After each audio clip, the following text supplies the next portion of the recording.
Guys Redmi Note 12 Pro তো দেখে ফেলেছি, এবার চলুন দেখে আসি Redmi Note সিরিজের সবথেকে সেরা phone Redmi Note 12 Pro Plus কে। আর আজকে ভিডিওটি সুপার হতে যাচ্ছে, কারণ এই ভিডিওতে ফোনটির প্রাইস, স্পেসিফিকেশন, ক্যামেরা, পারফরম্যান্স সব থাকছে। তবে তার আগে ফোনটির হাইলাইটস জানিয়ে দেই। এখানে পাচ্ছেন 200 মেগাপিক্সেলের ক্যামেরা, 120 ওয়াটের hyper charger, outstanding display, huge battery এবং আরো অনেক কিছু। আর ফোনটি কতটা বেটার তা শেষ পর্যন্ত না দেখলে বুঝতেই পারবেন না। আমি শিওর আপনি সারপ্রাইজ হবেন। তো গাইস আর দেরি কেন, চলুন শুরু করি। গাইস ফোনটি দেখতে পাচ্ছেন এর সাইডকে ফ্ল্যাট করা হয়েছে, তবে এখানে ফ্রেম কিন্তু প্লাস্টিকের। সাধারণত মিড রেঞ্জ ফোনে ব্যাক সাইডে প্লাস্টিক দেখা গেলেও এই ফোনটিতে গ্লাস ইউজ করা হয়েছে, যেটা আসলেই দারুণ ছিল। ইন্টারেস্টিং ব্যাপার হলো এখানে ক্যামেরা মডিউলে কিন্তু মেটাল ইউজ করা হয়েছে, যার কারণে ক্যামেরা মডিউলটা দেখতে সুন্দর লাগছে। তবে ওভারঅল ডিজাইনের কথা যদি বলি, হ্যাঁ ভালো, তবে খুবই ট্র্যাডিশনাল ডিজাইন দিয়েছে। ইনহ্যান্ড ফিল নিয়ে বললে বেশ আরামদায়ক, তবে স্লাইটলি ভারী ফোনটি, কারণ এর ওয়েট প্রায় 208.4 গ্রাম এবং ফোনটিকে থিকনেস করা হয়েছে 8.9 mm। গাইস এখানে IP53 রেটিং রয়েছে, অর্থাৎ ধুলাবালি বা পানির ছিটা ফোটায় তেমন প্রবলেম হবে না। এটা বেশ ভালো করেছে। ওকে, পোর্টস এন্ড বাটন নিয়ে কথা বলি। গাইস এখানে সারপ্রাইজিংলি 3.5 mm জ্যাক রয়েছে, বেচারা তো প্রায় বিলুপ্তির পথে। উপরে রয়েছে air blaster, noise cancellation, storage speaker এবং 3.5 mm জ্যাক। নিচে রয়েছে সিম কার্ড ট্রে, যেখানে আপনি দুইটা ন্যানো সিম কার্ড ইউজ করতে পারবেন। Mic hole, type C port এবং আরো একটি স্পিকার রয়েছে নিচের দিকে, অর্থাৎ এখানে ডুয়েল স্টোরেজ সেটআপ থাকছে।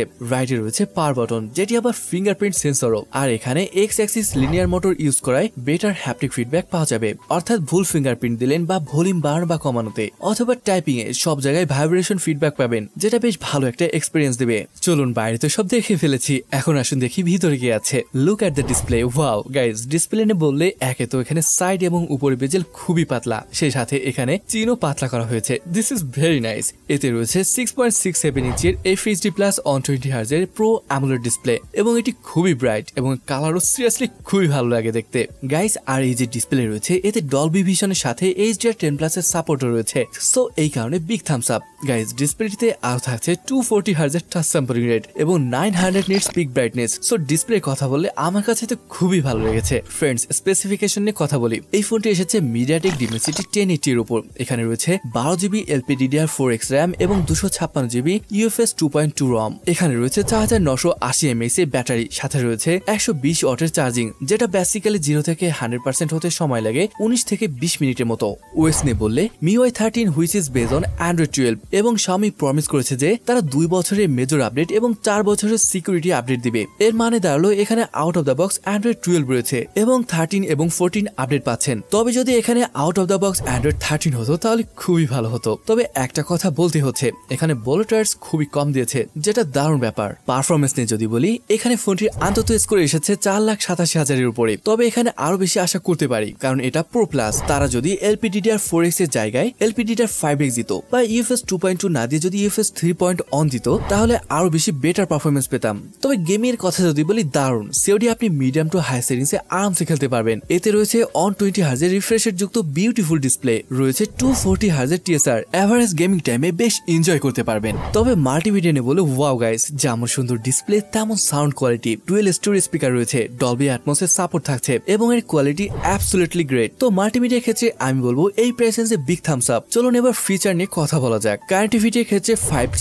Wi-Fi 6, Bluetooth 5.2, dual 4G VoLTE. তবে এখানে Wi-Fi 6 দেখে ভালো লাগছে। আর হ্যাঁ, এখানে আয়ার ব্লাস্টার রয়েছে, যার মানে ফোনটিকে রিমোটের মতন ব্যবহার করতে পারবেন। তবে এখানে NFC কিন্তু নেই। সেন্সর নিয়ে বলে এখানে সব সেন্সর রয়েছে, তবে এখানে সাইড মাউন্টেড ফিঙ্গারপ্রিন্ট সেন্সর রয়েছে, যেটা আমার কাছে যথেষ্ট পরিমাণ বাজে লেগেছে। ভাই অ্যামোলেড ডিসপ্লে, তাহলে ইন ডিসপ্লে ফিঙ্গারপ্রিন্ট সেন্সর কেন নয়? তবে ভালো, ফাস্ট কাজ করে, ফেস আনলকের সুবিধা রয়েছে এতে। Okay guys, let's talk about camera. এখানে মেইন ক্যামেরাটি 200 মেগাপিক্সেলের স্যামসাং এর HPX সেন্সর, এরপর রয়েছে 8 মেগাপিক্সেলের আলট্রা ওয়াইড সেন্সর এবং থার্ড সেন্সরটি 2 মেগাপিক্সেলের ম্যাক্রো সেন্সর।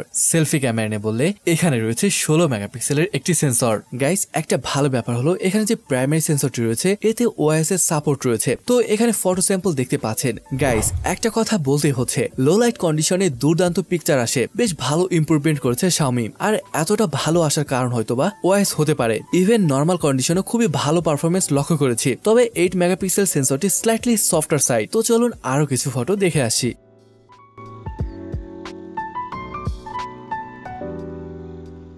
ক্যামেরার ফিচার নিয়ে যদি বলি এখানে সবই রয়েছে। Blog mode, slow motion, ultra HD, portrait mode তো আছে, night mode, 960 fps slow motion রয়েছে, এখানে প্রো মোড রয়েছে, মিড রেঞ্জ ফোন হিসেবে এখানে সবকিছু রয়েছে। যদি ভিডিওগ্রাফি নিয়ে কথা বলি এখানে আপনি 4K 30 fps এ ভিডিও করতে পারবেন এবং সেলফি ক্যামেরা দিয়ে 1080p 60 fps এ শুট করতে পারবেন। ফ্রেন্ডস, ওভারঅল ক্যামেরা নিয়ে কথা বললে দেখুন আমার কাছে খুবই ভালো লেগেছে। এই প্রাইস রেঞ্জে 200 মেগাপিক্সেলের ক্যামেরা সাধারণত পাবেন না, সেখানে 200 মেগাপিক্সেলের ক্যামেরা পাচ্ছেন, সাথে আবার ওএসও রয়েছে। ফাইনালি Redmi Note 12 Pro নিয়ে যদি কথা বলি দেখুন ক্যামেরা দারুণ পাচ্ছেন, ডিসপ্লে তো আউটস্ট্যান্ডিং, পারফরমেন্স যথেষ্ট ভালো, absolutely no problem mid range phone হিসাবে। গাইস যদি প্রাইস নিয়ে বলি এর বেস ভ্যারিয়েন্টের প্রাইস 35,000 টাকা পড়তে পারে। এবার মনে হয় ভালো করে বুঝতে পারছেন কেমন ফোন পাচ্ছেন এই প্রাইস রেঞ্জে। ওকে গাইস, এই ছিল আজকের ভিডিও, আশা করি ভালো লেগেছে। আর ভালো লাগলে চ্যানেলটিকে সাবস্ক্রাইব করে রাখতে পারেন এমন সব দুর্দান্ত ভিডিও পেতে। তো ভিডিওটি এখানেই শেষ করছি, দেখা হবে পরের ভিডিওতে।